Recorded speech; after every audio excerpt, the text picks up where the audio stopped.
In this episode, a hot version of the Volkswagen ID.7, Nissan gives the Frontier a throwback, and the BMW Neue Klasse M3.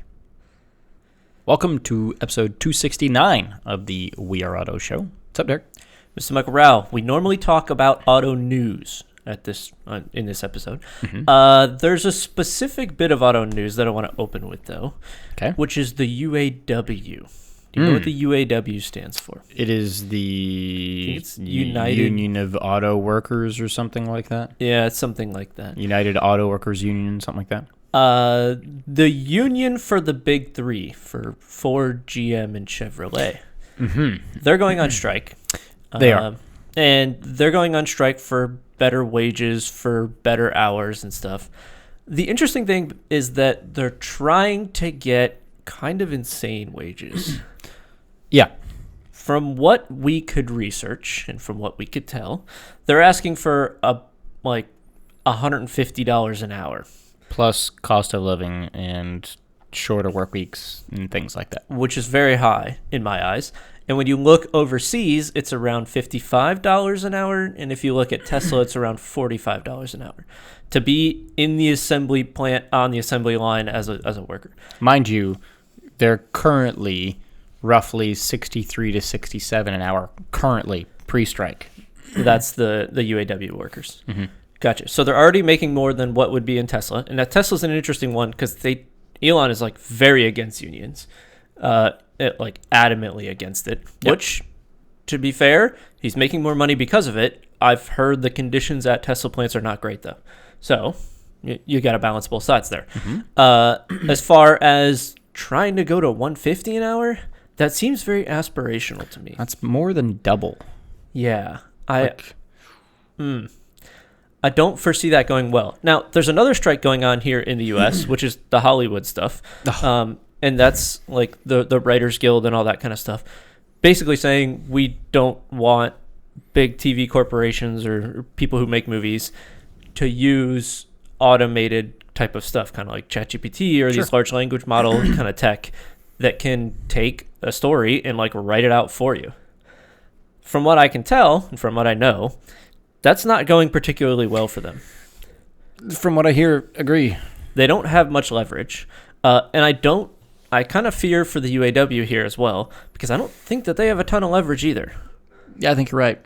Not saying strikes are bad. Strikes are good when done right and for good reasons, but these don't seem particularly well thought out. I hope the best for them, but I fear the worst. Yeah, I don't know. I'm not very hopeful for this strike because if you're trying to go from 67 an hour to upwards of 150 an hour. Yeah, that's a big jump. And my big worry is that companies like Tesla, Rivian, those kind, they're already eating Ford's lunch. As far as the EV side goes, they're not in the gas side.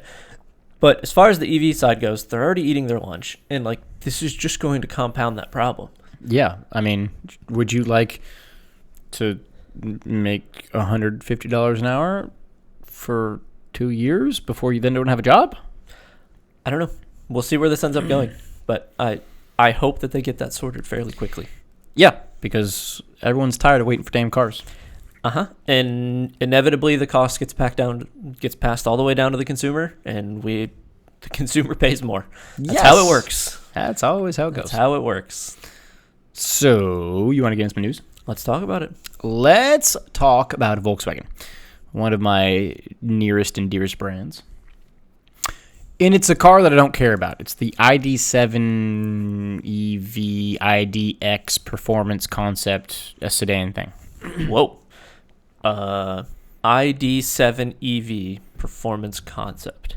So they call it the ID.X is their code name for this. Okay. Unfortunately, it doesn't exist. It's just a concept car. It is, but quick note. Those wheels look very similar to the wheels off of a Porsche GT3. They're the wheels, right? Pretty well, yeah. I'm pretty sure they're the exact same. I believe they're the front wheels, more specifically, yes. Okay. They're not as concave. Huh. Yeah, so the ID.X, this is kind of the brainchild of what could a hot version of the ID.7 electric sedan What could that actually be? Okay. So, looking at it, it's very aggressive looking. Yes. It does not look like it would be very slippery in the air. That's for sure. Not particularly. I mean, EVs we know are designed to be very efficient. Was it coefficient of drag? CD, yep. CD, yes. This doesn't look very CD friendly. It doesn't look terrible. Like, the front end looks sloped enough that it could be okay. But the fender flares, the rear wing, the kind of splitter-esque stuff, yeah. Yeah. It's lowered. It's got stickier tires. It's got a body kit. It's got a big swan neck wing. It's got very performance-y stuff. Like you said, those fender flares. It's a big rear diffuser. It's a pretty wild-looking thing. Mm-hmm. So this car, this ID.X Performance, they call it with 551 horsepower with a dual motor. Am I looking at the Volkswagen version of a Tesla interior? Kind of. You're also looking at what look like Porsche carbon bucket seats, too. Oh, really? Oh, wow. Well, I guess light would make sense for this. Yeah, okay, that makes sense. But the minimalist interior is kind of interesting to me. I don't like it. Yeah, the one tablet in the middle, the giant tablet in the middle, and then like barely anything in the dash. I don't like that. Interesting. I don't like it.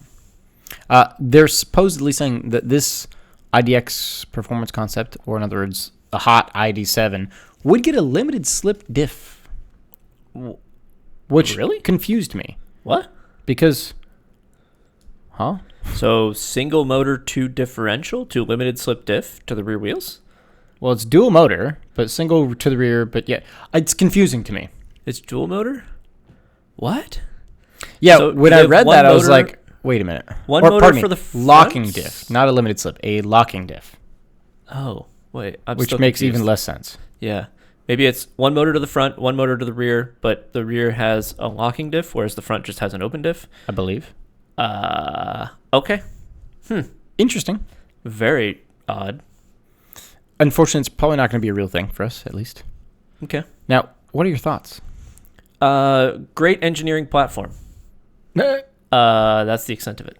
Okay. Like, You're going to go rush out and buy one if it makes real? no. Sure? No. Nothing against Volkswagen, but like this kind of car does not look particularly fun to drive. It just doesn't.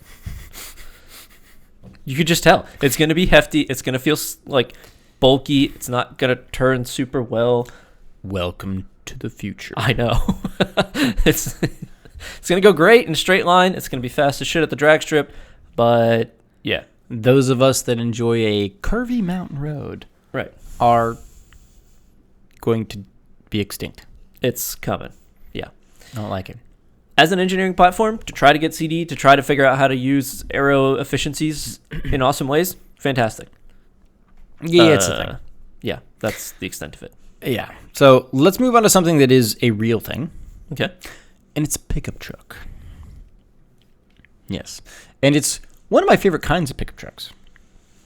A small one. Not a massive dually. Correct. You know, I love my, Tacomas and Colorados and Frontiers and Rangers, that like mid-sized truck. Mm-hmm. I've always loved that. My wife and I had a Tacoma at one point. Always loved it. Fantastic. So Nissan is going for a bit of a retro styling here with the 2024 Nissan Frontier Hardbody Edition. Hardbody edition. Yes. As opposed to a soft body edition? Well, hardbody is what the old Nissan pickup trucks used to be called. Okay. So that's where that comes from. The Nissan hardbody pickups were from, let's see, the 80s and 90s? Is that one there in the background? It is. Okay. I've Cool seen those. looking thing, isn't it? Those are cool little cars. Yeah.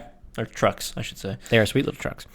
Yeah, this is the new hardbody. They are bringing the terminology hardbody back. You get hardbody retro styled wheels. You get some extra black paint on some over fenders and bumpers and stuff like that. You get the rear like light bar-y kind of thing minus the lights. So you get that. There's so much heritage here and so much throwback. I think it's actually pretty good. It is good. There's a little bit of a pause there. Uh-oh. 0 performance. It's just appearance. Oh, no. Okay, well. See, if they would have done it and then given it like a locking rear and front diff or something that makes it more off-road capable or more indestructible, like the old hard bodies, I'd have been just super stoked for this. So you didn't even want more power. You just want, like, something unique. Yes. Yes. Something off-roady. Something that is useful, not just paint and wheels. Gotcha. So, to give you an idea, you get, let's see, those 17-inch wheels I talked about, you get those wrapped in Hankook Dynapro 82 all-terrains, black fenders, front skid plate, special decals, and that sport bar or light bar thing behind the cab. And all of that extraness is $3,890. Yeah. Now, it is only available on the SV Crew Cab 4x4 trim. Okay. Which I believe isn't the toppest most of the trims, but it's not the lowest most of the trims. $3K for making more like it look, almost 4. Okay, $4K to make it look like a retro truck. I think the only people that are going to buy this are the people that had the old truck. So, just for numbers' sake, the standard Nissan Frontier SV Crew Cab 4x4 trim, which this is only available on, starts at $38,205. Okay. You add an extra almost $4,000. That's a $42,000 truck. Is it worth $42,000 for that? No. What should it be? 38? I think the standard SV 4x4 trim is already overpriced as it is. But 38, yeah. So I will say, I don't think it's massively off. We've seen manufacturers in the past bump this up by like $20K. And it's like, what are we doing? We're way off. This is not $20,000 isn't wheels and tires. No. This is not amazingly off. I do agree it's a bit overpriced, but it's not insanely overpriced. That was my thought as well. Is it overpriced? Yes. But is it like how we've seen some other more sportier brands do it? Not quite. Yeah. I'd say $2,000 to $2,500 would have been a sweet spot. Yeah, I think $2,000 would have been a good spot for this. And like I said, I don't think they're gonna have a ton of demand for this. Honestly, I don't even think we'll see one of these around here for a while. They're cool. I mean, it'd be cool to see it because it's a cool looking little thing. Is there a big Nissan community that keeps those old trucks going? Yes, but not as big as Tacoma's. Okay. So, in terms of the small truck world, especially the older ones, Toyota ranks supreme. Then behind that, you have the Nissan Frontier. So, yes, the Hardbody does have a bit of a cult following, but not like the original first-generation Tacoma. Okay. Did they say how many they were planning to make? I did not see that in the article. Okay. Curious on how many they would make, but yeah, my guess is like under 10,000, like well under that. I don't think they'll sell a bunch. No, I think it'll be not a couple for grand. 42. Like 2,000 to 3,000. Yeah, not many. Still cool little concept. Wish it was a bit cheaper. Yeah, I do too. So let's move on to another concept-y thing. It's a very concept-y episode. Yeah. So we're going to talk about a new BMW. It is the BMW Neue Klasse EV. New? New. N-E-U-E. New. Yes. Oh, boy. This is the fancy, kind of German, kind of French, kind of weird way to say new class. And class spelled K-L-A-S-S-E. Mm-hmm. Ah, okay. Yes. Oh boy. But more specifically, it's the M3 Neue Klasse EV. Uh-oh. Uh-oh. Uh-huh. Uh-oh. M3 EV. And this is supposed to be for 2027. 2027. Which is only 3 years away. Oh boy. I mean, we're almost 2024 now. Oh, the M3 is about to die. Eesh. Oh boy. All right. This isn't they don't have pictures of the M3 version of it, but this is what it's based on. This is what it's actually going to look like. Uh-oh. Imagine the M4 GT3 race car. Oh, God, what are we doing? Oh, no. The cars as we know them today are just... Is this like a Roblox-looking car? Yeah. Yeah, no, this is exactly a car you would see that's like in a concept game, right? Yes, it's like pixelated. It's like a pixelated car in real life. Mm-hmm. I don't want a pixelated car in real life. Those taillights are weird, man. They're I don't really like them. weird. They're horrible. Oh, boy. So yeah, the M3 New Class EV. This is going to be the first all-electric true M car. Like, built and made in M factories. Not like what we have the i4 M50i thing. Right. That's not really built in M factories. That's just kind of like M-ish, right? Okay. This is going to be built in M factories. This is going to be the M3. And I wonder if the differentiating factor is this no gas variant. Part of it. Okay. Yeah, so they're rumored to say the new M3, the new Class M3 EV is going to be quad motored, so a motor on each wheel. Mm-hmm. You're going to get most likely up to 700 horsepower. That's a lot. That's an insane amount for that car.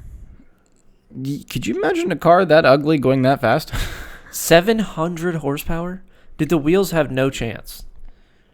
No. No. They're all 21-inch wheels, too. Okay, you would need like the stuff they put down at the drag strip, the sticky, grippy stuff, everywhere. That's crazy. Yeah, so apparently, as this old new Class EV is currently sitting, you are apparently promised 30% more range and 30% faster charging, as well as 25% more efficiency than any current BMW EV technology. Those numbers are good, but they're not like earth-shattering. Agree. Yeah. Now, so this car, BMW calls its architecture. You ready for this? You ready for what they call it? It's quote-unquote heart of joy. Okay. Huh. Did BMW had people go to Burning Man and get stuck with a bunch of the other folks there and take some exogenous substances? Because it kind of looks like it. Kind of sounds like it. Is this like an ayahuasca journey? Whatever the version of that BMW in Germany is. 5-MeO DMT. They went on Rogan's podcast and they were experimenting. Something happened. The heart of joy. Open up your third eye. See the heart of joy. Oh boy. Yes. This is a weird one. So, real quick, the heart of joy is a highly integrated software stack that will handle all of the vehicle powertrain processing in a unified manner. So, it is supposed to improve latency. And BMW is claiming that with this heart of joy, it's going to reduce standard 10 to 20 millisecond delays down to a single millisecond. Why did they name their software in like hardware modifications the Heart of Joy? They were at Burning Man. They had to be at Burning Man. Had to be. What were they taking? Was this like some peyote in the mountains of Mexico or something? Jeez Louise, BMW. Just say we made the computers faster and more efficient. It's fine. It doesn't have to have a marketing name. Wow. Heart of Joy software. The worst part is it's software. It's not even a physical thing. It's just I work in software. Why are we naming these kind of things like this? What are we doing? You're going to call your next development Heart of Joy? No. It's just like the next iteration. If it was 1.1, it goes to 1.2. And then if it's a major version change, it goes to 2.0. It's real simple. These have been figured out for a long time. Heart of Joy. It's the Heart of Joy. Oh, boy. Oh, no. Also, the difference between 10 to 20 milliseconds and 1 millisecond is, in computer terms, sure, that's a relatively long time. But in, like, the human standard for driving... You won't really notice that. No. So why does it matter? I'm not 100% sure. I don't know. Are they just trying to literally market this to tech CEOs in San Francisco? It has to be, because the normal M3 buyer, the current M3 purchaser, looks at this and goes, "What? What were you smoking? What is going on here? Yes. What the heck?" It looks odd. Some people will love it, some people will hate it. That's fine. But current BMW M3, some people love, some people hate. That's fine. But yeah, I guess in retrospect, we thought the grills were controversial. This is Welcome to the new class. Yeah, this is the new class. New class of controversial BMW is what it is. Holy moly. I'm not writing it off to be terrible yet, but the signs are not looking ideal. I am. I'm writing this off to be terrible right Okay. now. Right now, it's going to be horrible. It's BMW CEO has even claimed that manuals have no place left, like on Earth. as far as EVs go, no, they don't. They do. There will still be BMW. I think it was like CEO of BMW painted with a broom and just said manuals pretty much should not exist at all. All right. If they want to make the big shift, I mean, this is doing it. This is doing it. Yeah. You're just like completely getting away from everything you've had and all your fans you currently have. Burn the bridges. Yeah, you're just burning all the bridges. But I guess if you want to go down that path, that's up to you. So, rest in pieces to BMW as we know it. Yeah. Interesting. So, yeah, that's the new BMW M3 New Class EV. New Class. Yes. Neueklasse. Oh, boy. Yes, we got the fancy spelling and everything. With its Heart of Joy software. Oh, yeah. Okay, that's all I've got to rag on. Do you have anything else? I do not. Okay, it's going to wrap us up then for episode 269. Thanks so much for watching and listening. If you're watching on YouTube, please subscribe to the channel, leave a thumbs up, and drop a comment. Let us know. What do you think about this new BMW? Love it? Hate it? Are you, enamored by its Heart of Joy? And if you're listening on audio, send us those thoughts via social. Facebook is We Are Auto. Instagram, We Are Auto _. YouTube is We Are Auto. And our website is weareauto.io. So, thanks again. Catch you guys in the next one. Peace.